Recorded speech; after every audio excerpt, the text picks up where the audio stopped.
ऐसी बारिश पहले कभी नहीं देखी। कुछ तो गड़बड़ है। पिछले एक हफ्ते से लगातार बारिश हो रही थी, रुकने का नाम ही नहीं। आसमान हमेशा काला रहता, सूरज जैसे गायब हो चुका था। छतों से टपकता पानी, कीचड़ से भरी सड़कें और हर वक्त सुनाई देती बारिश की वो लगातार आवाज। सबसे अजीब बात ये थी कि बारिश का मौसम तो कब का खत्म हो चुका था। मार्च का महीना चल रहा था। इस समय तो खेत सूखने लगते थे, लोग नई फसल की तैयारी करते हैं, लेकिन बिलासपुर में बारिश थमने का नाम ही नहीं ले रही थी। ऐसे मौसम में बिलासपुर गांव के कुछ लोग हमेशा की तरह शंकर की चाय की टपरी पर जमा थे। छोटी सी दुकान, टिन की छत, जिस पर गिरती बारिश की आवाज पूरा माहौल और गहरा बना देती थी। अंदर चूल्हे पर चाय खौल रही थी और बाहर बेंच पर बैठे गांव के लोग गर्मा गर्म चाय की चुस्कियां ले रहे थे। अरे भाई, बारिश के इन दिनों में शंकर की दुकान पर बैठकर चाय पीने का जो मजा है ना, वो और कहीं नहीं है। हाँ भाई, आपने सही कहा। मेरा तो मन करता है इन दिनों बस यहीं बैठकर चाय पीते पीते बातें करते करते पूरा दिन निकाल दूं। अरे अज्जू भाई, अगर तुमने इतनी चाय पी भी ली ना, तो तुम्हारी आधी तनख्वाह तो यहीं चली जाएगी। शंकर भी चाय बनाते हुए हल्का सा मुस्कुरा दिया। बाहर बारिश और भी तेज होने लगी। बादल पूरे काले हो चुके थे और बीच बीच में हल्की बिजली कुछ पल के लिए पूरे गांव में उजाला कर दे रही थी। टपरी के अंदर एक पल के लिए सब चुप हो गए। तभी दूर से कोई आता हुआ दिखा, बारिश में भीगते हुए धीरे धीरे। शामू काका उस टपरी पर आ पहुंचे। अरे काका, इतनी बारिश में कहां से आ रहे हो? बीमार हो जाओगे। यहां आओ, एक कप चाय पियो और इसी बहाने हमें कुछ कहानियां, किस्से भी सुना दीजिए। आपकी कहानियां सुनने में बहुत मजा आता है। अरे हाँ भाई, जरूर। मैं किसी काम से दफ्तर गया था, काम तो हुआ नहीं, ऊपर से ये तेज बारिश शुरू हो गई।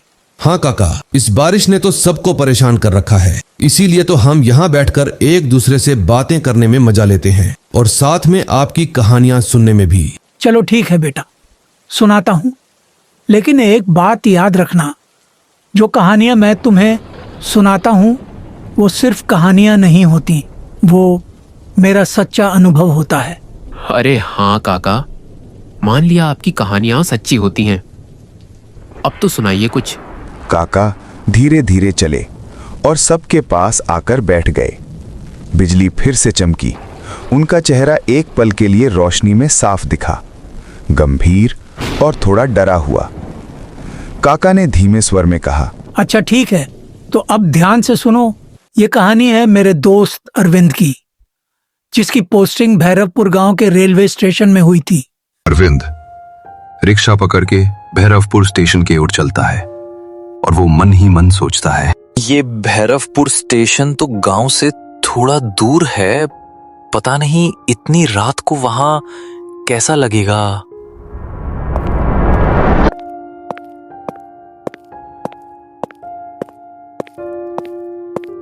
अरे कोई है यहाँ? चौकीदार भैया। पीछे से खड़खड़ाहट होती है।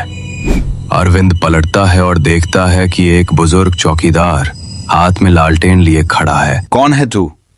रात के इस वक्त यहाँ क्या कर रहा है? मैं अरविंद हूँ, नई पोस्टिंग हुई है मेरी यहाँ भैरवपुर रेलवे स्टेशन पर, सोचा पहले आपसे मिल लूं। पोस्टिंग? बेटा, यहाँ तो रात में कोई नहीं रुकता, ना अफसर ना कर्मचारी और ना ही कोई ट्रेन। क्या? लेकिन मेरे ट्रांसफर ऑर्डर तो यही कहते हैं कि मुझे यहीं ज्वाइन करना है, ट्रेनें कैसे नहीं रुकती? ये तो रेलवे स्टेशन है। सुन ले, यहाँ आधी रात के बाद कोई ट्रेन नहीं आती। जो ट्रेन आती भी है वो असली नहीं होती। आप मजाक कर रहे हैं ना? मुझे डराने की कोशिश मत कीजिए, मैं नियम से अपनी ड्यूटी करूंगा। अरविंद बिना चौकीदार की बातों की परवाह किए अपने छोटे से कैबिन में चला जाता है। अरविंद अपने ऑफिस में जाकर बैठ जाता है। बाहर सन्नाटा इतना गहरा था कि जैसे समय रुक गया हो, लेकिन उसे पता नहीं था ये सन्नाटा आने वाले डरावने राज की दस्तक है। बाहर से अचानक किसी ट्रेन की सीटी की आवाज आती है। अरविंद खिड़की से झांकता है, लेकिन प्लेटफॉर्म खाली है, कोई ट्रेन नहीं है, सिर्फ अंधेरा और हवा की सरसराहट। अजीब है, सीटी तो सुनाई दी थी। अरविंद को यकीन था कि उसने सीटी सुनी है। वो प्लेटफॉर्म पर गया। रात गहरी हो चुकी थी, हवा ठंडी और बेचैन थी। अरविंद प्लेटफॉर्म पर खड़ा चारों ओर देखता है। तभी अचानक पटरियों से धड़धड़ाहट की आवाज गूंजती है। ये आवाज तो ट्रेन की है। धीरे धीरे धुंध से एक ट्रेन निकलती है, लेकिन उसमें कोई रोशनी नहीं, ना खिड़कियों में लोग, बस खाली डिब्बे, और डिब्बों की खिड़कियों से धुंध टपक रही है। ये कैसी ट्रेन है? इस समय तो कोई गाड़ी शेड्यूल पर नहीं है। कहा था ना बेटा, ये ट्रेन असली नहीं है।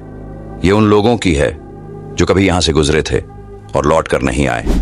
ट्रेन धीरे धीरे धुंध में गायब हो जाती है, लेकिन उसकी आवाज देर तक सुनाई देती है। अचानक पूरा स्टेशन और भी सुनसान हो जाता है। अरविंद अब समझ चुका था, भैरवपुर रेलवे स्टेशन पर कुछ भी सामान्य नहीं है। लेकिन ये तो सिर्फ शुरुआत थी। असली डर अब उसके दरवाजे पर दस्तक देने वाला था।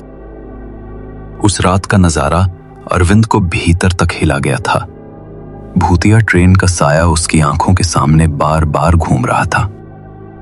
उसने फैसला किया कि अभी उसे घर निकल जाना चाहिए और जल्द से जल्द गांव की ओर निकल जाना चाहिए। नहीं, आज रात यहां रहना ठीक नहीं।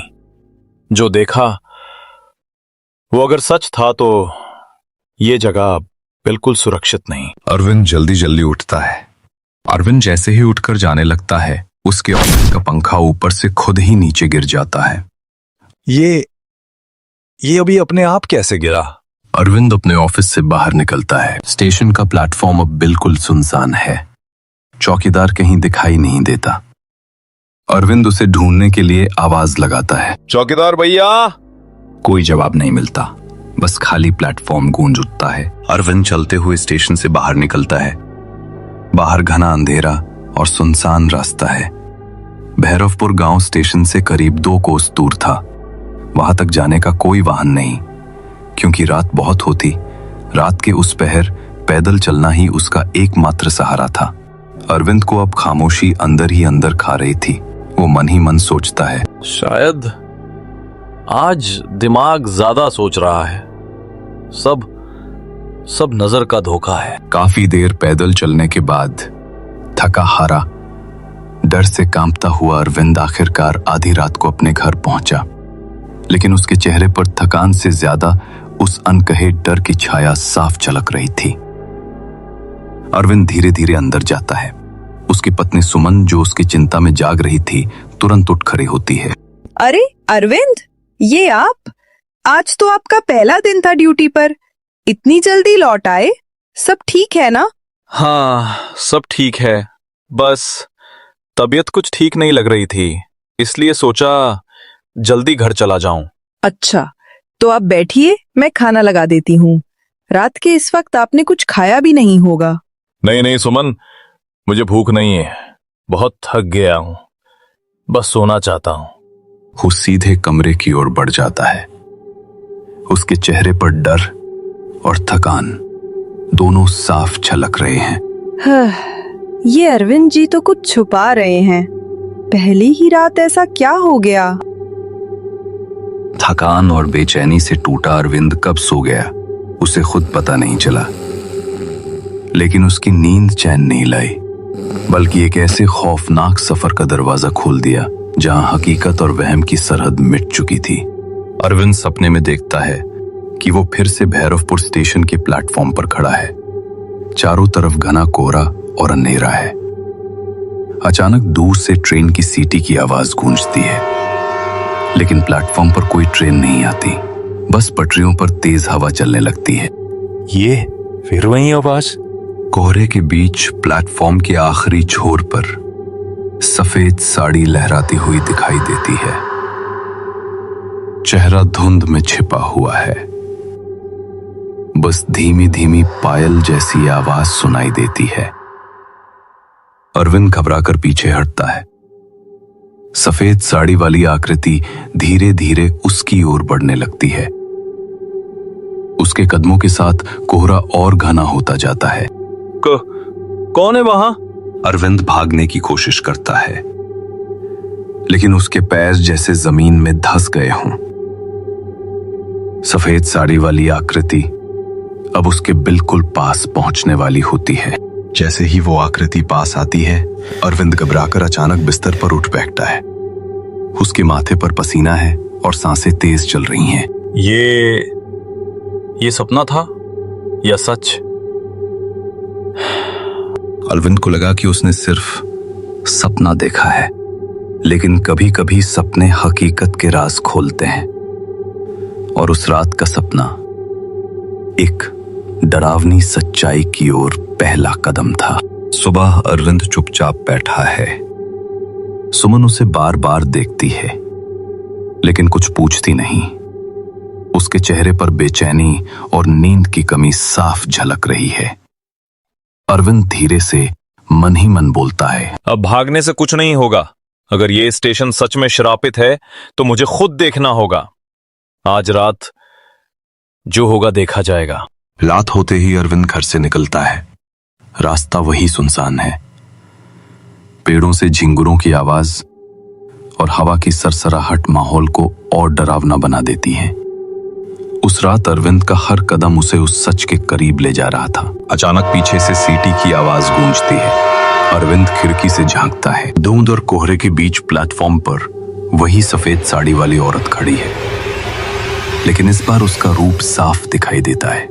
उसका पूरा शरीर सफेद जैसे राख से बना हो और आंखें लहू की तरह लाल। अरविंद के हाथ कांप जाते हैं। उसका शरीर बिल्कुल ठंडा पड़ जाता है। तू कौन है? औरत धीरे धीरे उसकी ओर बढ़ने लगती है। उसके कदमों के साथ जमीन पर अजीब आवाज होती है, जैसे हड्डियां रगड़ रही हों। अरविंद घबराकर पीछे हटता है और अपनी जान बचाने के लिए दौड़ना लगता है। अरविंद हाफते हुए चौकीदार की क्वार्टर की तरफ भागता है। दरवाजा पीटते हुए चिल्लाता है, कोई है?